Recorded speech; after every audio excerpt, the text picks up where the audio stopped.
네, 안녕하세요. 행복한 요원의 이상민 원장입니다. 오늘도 저희 병원에서 시술하고 있는 자가진피재생술 실제 사례를 보여드리도록 하겠습니다.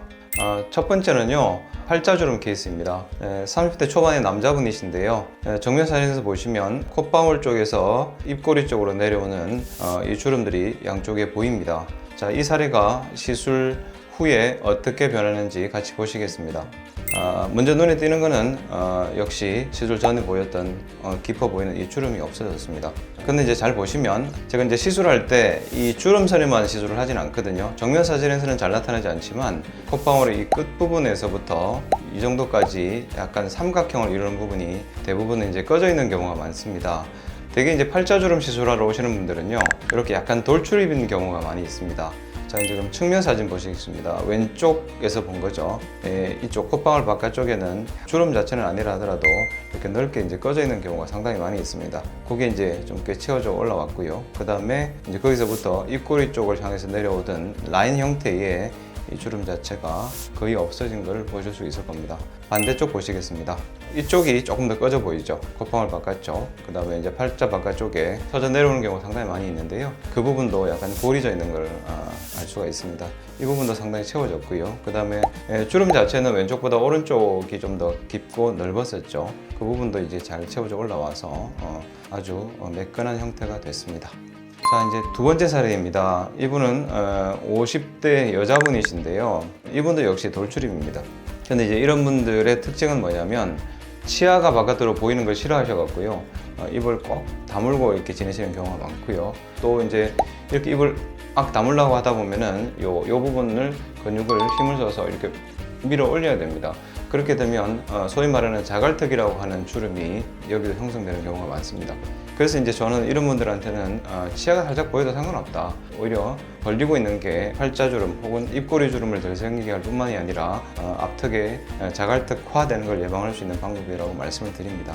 전후 사진 보시겠습니다. 여기 보시면 팔자와 그 다음에 시술 전에 보이는 입가. 이제 이분은 뭐 입가 주름이 입꼬리 쪽 바깥쪽에는 이 주름 하나로 이렇게 끝나 있지만은요, 이제 이게 이제 진행이 되면 마리오네트 주름도 생기게 되고, 또 여기에 직각으로 이렇게 가는 혹은 약간 대각선으로 가는 주름도 생기고, 그 다음에 이 바깥쪽 볼 쪽에도 점점 주름이 이제 깊어지는 그런 현상이 나타나거든요. 그런 부위도 자가진피재생술로 치료가 될 수 있는 그런 케이스이긴 합니다. 두 달째 사진인데요. 보시면 여기서부터 보이는 입꼬리 쪽으로 연결된 이 주름은 성공적으로 많이 없어졌습니다. 그런데 이제 다른 부위가 올라오면서 오히려 이 부분, 나중에 이제 측면 사진에서 잘 보실 수가 있을 텐데요. 이 부분하고요, 그 다음 이쪽 부분은 약간 살이 덜 채워져 보이는 그런 느낌이 있습니다. 측면 사진 보시겠습니다. 왼쪽이죠. 여기서 보이는 이 주름 자체는 흔적도 없이 안 보입니다. 그런데 여기서 보시면 이 부분이 약간 아쉽죠. 전체적으로 많이 개선됐지만 이 부분은 조금 덜 좋아졌습니다. 이제 반대쪽 사진에서도 마찬가지입니다. 여기 보이는 이 부분의 주름은 왼쪽보다 오른쪽이 훨씬 심했었죠. 근데 이건 잘 해결이 됐습니다. 그런데 바로 이 부분, 딱 팔자주름에서 그 바깥쪽에 볼살 쪽으로 넘어가는 이 경계 부위가 약간 아직 덜 살아와 있습니다. 근데 이제 이 사진에서 제가 한 가지 더 언급해드리고 싶은 건요, 이 팔자주름이 깊어 보이는 이유에 대해서 한번 생각해 볼 필요가 있습니다. 만약에 이 바깥쪽에 이 처진 이 부분이 없었더라면 팔자주름은 상대적으로 더 낮았을 겁니다. 혹은 덜 눈에 띄었겠죠. 근데 이 늘어진 팔자 바깥쪽 이 살을 리프팅하는 방법은 쉽지 않거든요. 이게 수술이 됐든 실이 됐든 혹은 리프팅 레이저를 하든지 간에 쉽지는 않습니다. 그런데 이제 보시면 어떻습니까? 수북해 보였던 이 부분이 마치 펴진 듯한 느낌이 보이죠? 계곡이 깊었는데 그 부분을 채워주게 되면 상대적으로 산이 낮아 보이는 이런 착시 효과라고 할까, 이런 게 나타날 수가 있습니다.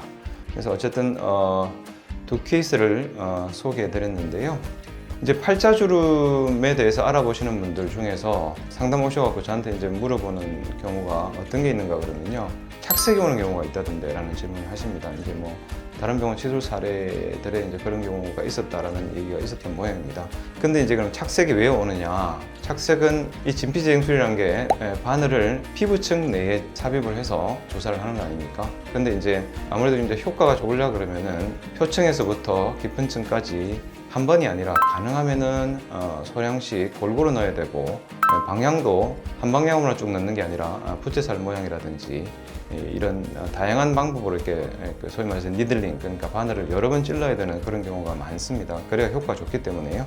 그렇게 하다 보면 아주 가는 모세혈관이 있죠. 그런 것들이 이제 터지게 되는 경우가 생기죠. 그러면 이제 첫 번째는 멍이 들게 됩니다.